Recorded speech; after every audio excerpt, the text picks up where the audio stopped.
Well, former President Jacob Zuma, as we know, set to brief his supporters this evening. Zuma was meant to hand himself over to authorities today, but that won't be happening just yet. Let's unpack especially what's happening outside Nkandla at the moment with political analyst Professor Sipho Seepe. Prof, good afternoon, and I want to hear from you. I mean, can you believe what you're seeing outside Nkandla this afternoon? Yes, I can believe it. And you must understand that when people have a sense of that there's injustice, our people protest.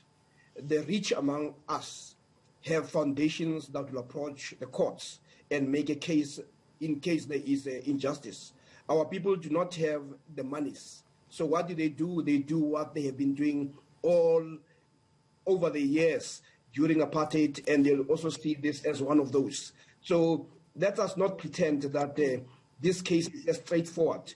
You had the two judges who were very clear, the minority judgment that says here the majority is acting unconstitutional, and that's a sense that other people see. So it is not a question of whether people are Zuma supporters or not. It's a question of is justice being done? And when you look at the language of the court, it is more about what Twilly calls hard power. It's not about the sense of justice.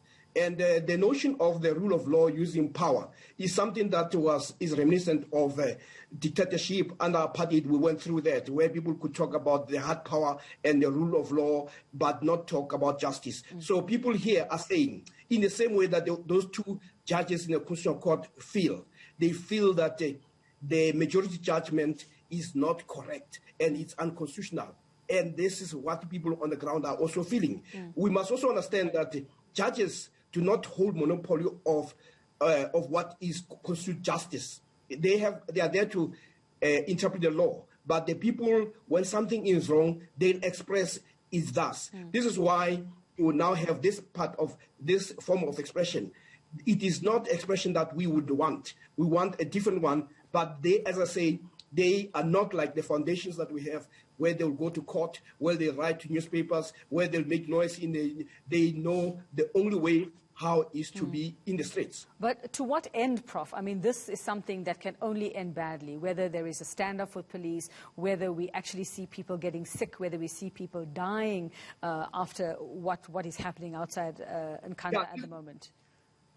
Exactly the point, that where people feel that justice is done, you will not have that sense of protest. Our people are law-abiding. It's not the first time that we have lockdowns. And when we have lockdowns, people abide by that. What we have here, it's a sense of grievance. So we must not wish it away because we want to see what you call normality or stability, where people feel that, no, this is not acceptable. What we need to do, this is where the ANC should have done long ago, is to have reached out to the people much earlier to say, the rule of law, but they must also bring the issue of justice, because the law without justice is not going to be sustainable. And let's not pretend that those of us who are educated, those of us who may be in the courts, have monopoly on the concept of justice. People know what is just and they know what is unjust. Here you have a case where somebody has not been to court and he's being imprisoned.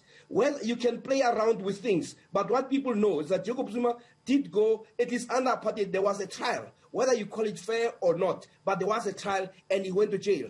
Here, what we had was a squabble between him and the chair of council, or of the commission. And what is also important is that the minority judgment also felt the same way, that this is a matter between the commission and Jacob Zuma, which has been elevated, unfortunately, to the Court. The commission had an option to charge Jacob Zuma so that this matter goes to trial and he's found guilty. And if that happened, people would have said due process has been followed. So all the attempts to say, no, the person has gone through, had an opportunity. There was a quarrel. And in terms of law, when that quarrel exists, it must be resolved. And that is what two judges who are not Zuma supporters are actually putting on the table. But, Prof, let's not forget that he showed a total disregard for the commission as well. I mean, not going to answer questions, not answering questions, walking out as well, as much as he says it was about medication. I mean, he knows better. His legal team knows better as well. Yeah, let's take that matter up. The reason why the Concord is willing to consider the application is precisely because they can see that there's complexity. This matter is complex, that it's not as simple as people want to put it. If the Concord felt strongly that all is honky-dory, they would have refused even to give him a hearing. But the mere fact that they give him a hearing is to say, let us err on the side of caution rather than to be reckless. And this is what we expect from the judiciary, that they should also understand the ramifications and the implications of positions that they take. So the Concord in this case is actually correct to say, let's hear him, because they can see that it is not as easy. They are listening to the minority judgment, but let us not make any mistake to think that just because you are in a majority, you are actually correct. Well, Prof, be that as it may, and that will happen in just over a week's time. We will know what will happen with the situation.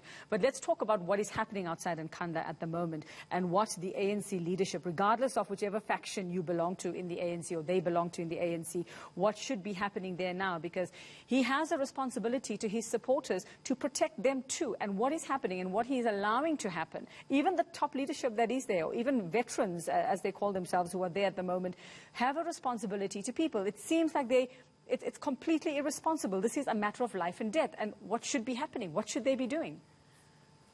Yeah, well, I mean, it's a matter of life and death, just like under party things were a matter of life and death. What we are having here is a simple case. The ANC dropped the ball long ago. You don't wait until the situation is where it is at the moment, and then you think you can just go and be parachuted and things will be sorted out. So what we do need is hopefully that first, the idea of using brute force is not going to work. We've had Marikana. We don't need another Marikana. And the suggestion of the police going there, when you see that the people are determined, what the people are saying, and one must say, these are not simply people who are just naturally who naturally disregarding the law. They're simply saying there is a quarrel that needs to be addressed. And the ANC should have been in the lead. And right now what we need to do is that the leadership of the ANC needs to start trying to talk to the people. And of course, the president, the former president himself, has also a responsibility to encourage his people or the people who support him to say, it doesn't matter what level of grievance you have. This is not the way that we should be handling it. But the question is, how else do they know to handle differently? What you are being suggested, are you going to suggest that they should you should tell them that you must go home?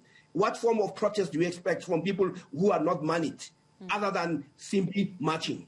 And do you agree with some of the sentiment out there that President Cyril Ramaphosa is better off, or is right not to actually get involved in this drama at the moment, or not to be saying anything? Well, if he has to get involved, it will be through the ANC. It should not be as a head of state.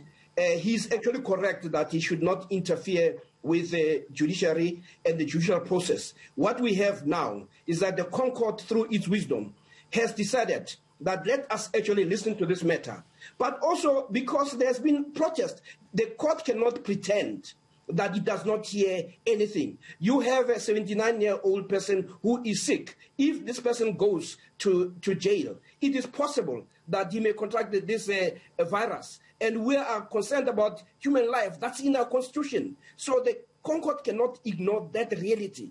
But what they need to do is to say, how do we make sure that we move from this without giving somebody what may be a death sentence? Because if that happens, what we see now would be more of a picnic. So what we all need is, how do we begin to resolve? Because this is a quarrel that existed between Jacob Zuma and the chair of the commission. We must go back and try to address that quarrel, because he himself has said, as he also said in the affidavit, that I'm willing to appear before the commission, but not before Judge Zondo, because he has shown bias. The advocate of Jacob Zuma has expressed and demonstrated what appears to be a bias on the side of Zondo. So if Zondo was really committed to making sure that we don't get into this stage, he could have easily have recused himself. But even then, Jacob Zuma's lawyers did the correct thing to take the matter under review. And this is what the minority judgment is saying, that why couldn't we wait for that case to be heard? So here, let's not put it as if things are just straightforward, that there seems a reluctance. Yeah. There is a quarrel that needs to be resolved. And it certainly isn't that straightforward, Prof. And, just to go back to what you said about the former president saying that if he actually goes to jail at his age, he's likely to get sick, he's likely to maybe catch COVID in there. And I just want to take it back. And I understand what you're saying about the nature of protest and what people feel they need to do when they don't have money, when they don't have the resources, like you pointed out. But how do you justify that? How do we justify that there is one man's concern about his health? He's trying to stay out of jail using health as a concern, yet he allows the people who are outside there, hundreds, if not thousands at the moment, to put themselves at risk. It doesn't make sense. No. He did not say he does not want to go to jail. He said if it means having to appear before Zondo, he would rather go to jail. Even in his prayers right now. But now in his attempts to stay out of jail, he talks about his own health and safety. Can I respond to that?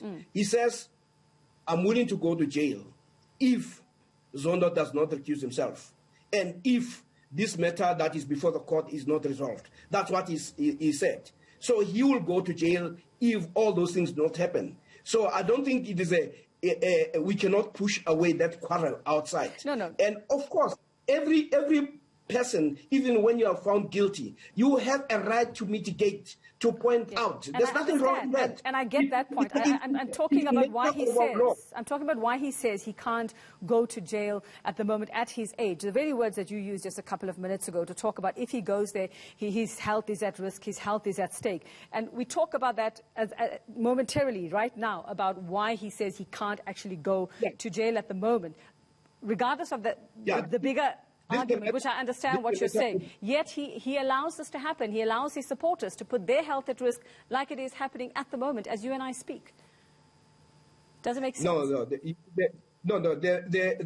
The president or former president has said, I'm willing to go to jail. But as a citizen of this country, he has a right, just like anybody who's found guilty, to ask for mitigation of the sentence. And there is nothing wrong with that. So we must deal with that. And then we can move to the supporters. The supporters will act in the best way they see how. He is not in control of that. Let's not pretend that he's in control of that. Because he had said he will go. He'll make himself available. They said you're not going to go there. This is where we must always avoid a situation where ultimately there'll be use of brute force. Because you are not going to gain any traction because you have managed to use force. We have had instances where people have been killed, and in the end, it reflects us as the people who are very brutal to our own. And the police are actually correct right now to say we're not going to act in the manner that some people are suggesting, to go and brutalize our people. What we need to do is sober heads and a discussion. And this is where people must say, how do we resolve this quarrel that is unresolved, this quarrel that has led us to where we are? This is why the Constitutional Court, in its wisdom, has decided to say, let's hear the former president so that we quell and we address this issue of a sense of grievance on his part and a sense of grievance on many other people, all right, Professor Sipho, including their own colleagues. All right.